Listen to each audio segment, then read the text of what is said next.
بسم اللہ الرحمن الرحیم۔ السلام علیکم ورحمۃ اللہ وبرکاتہ۔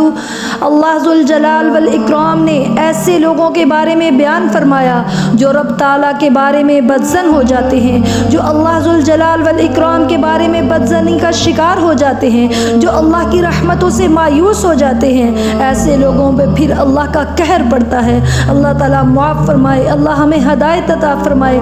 ہم اس بات کو کچھ سمجھتے ہی نہیں کہ اللہ کی رحمت سے مایوس ہونا یا اللہ سے بدظن ہونا یہ کتنا بڑا عذاب ہے جس کو ہم دعوت دے رہے ہیں۔ افسوس آج مسلمان کو یقین ہی نہیں رہا۔ وہ کہتا ہے کہ میرا کیا بنے گا، تو اسے سوچنا چاہیے تیرا کیا بنے گا وہی جو تیرے رب نے لکھ دیا ہے، اور پھر کہتا ہے کہ میرے فیوچر کے بارے میں کیا بنے گا، تو اسے سوچنا چاہیے تیرے باپ کو بھی رب نے دیا، تجھے بھی وہی دے رہا ہے، تجھے آگے بھی وہی دے گا، ساری دنیا کو اللہ ہی دے رہا ہے اور تمہیں بھی اللہ دے گا۔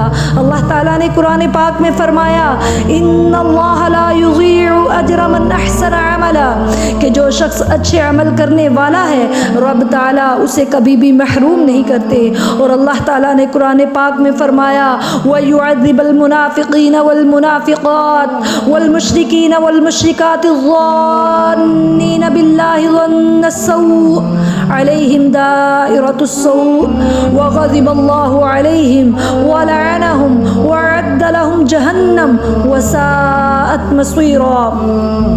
عذاب تو اللہ انہیں دے گا جو عقیدے کے منافق ہیں، مرد ہوں یا عورتیں، اور عذاب اللہ انہیں دے گا جو مشرک ہیں، مرد ہوں یا عورتیں، اور خاص طور پر عذاب اللہ انہیں دے گا جو اللہ سے بدظنی کا شکار ہوتے ہیں۔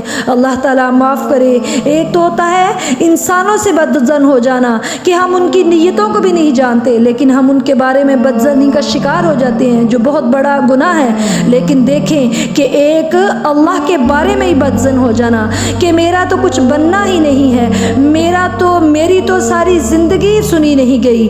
اے اللہ کے بندے، تو 5 مہینے جان پڑنے کے بعد دنیا میں آیا، تیرے رزق کی پلاننگ اللہ نے پہلے ہی کر کے بھجوا دی تھی۔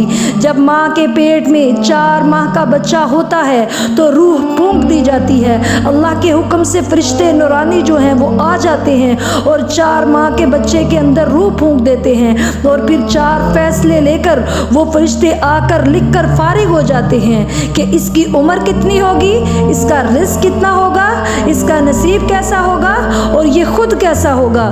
سارے فیصلے تو تیرے لکھے جا چکے، تیرے پیدا ہونے سے 5 مہینے پہلے ہی اللہ لکھ کر فارغ ہو چکے ہوتے ہیں، اور تمہیں فکر ہے کہ تمہیں رزق کیسے ملے گا۔ حضرت انس رضی اللہ تعالی عنہ بیان فرماتے ہیں کہ رسول اللہ صلی اللہ علیہ وسلم نے فرمایا تھا لن تموت نفس حتى تستكمل رزقها فاتقوا اللہ۔ فرمایا دنیا میں جو بھی آیا ہے وہ اپنا رزق کھا کر ہی جائے گا، کبھی اس کو موت نہیں آ سکتی جب تک کہ وہ اپنے مقدروں میں لکھا ہوا کھا نہ لے۔ تو اس لیے آپ نے دیکھا ہوگا کہ اگر کسی کا نوالا منہ کے نزدیک ہو اور اس کے مقدروں میں نہیں اور اسے موت آ جاتی ہے، اور بعض اوقات وہ موت بالکل قریب دیکھتا ہے، سارے سوچ رہے ہوتے ہیں کہ یہ اللہ کو پیارا ہو جائے گا لیکن ابھی اس کے مقدروں کا رزق دنیا میں باقی ہوتا ہے تو وہ بچ جاتا ہے۔ تو لہٰذا دیکھیں کہ اللہ سے کبھی بھی بدظن نہ ہوں۔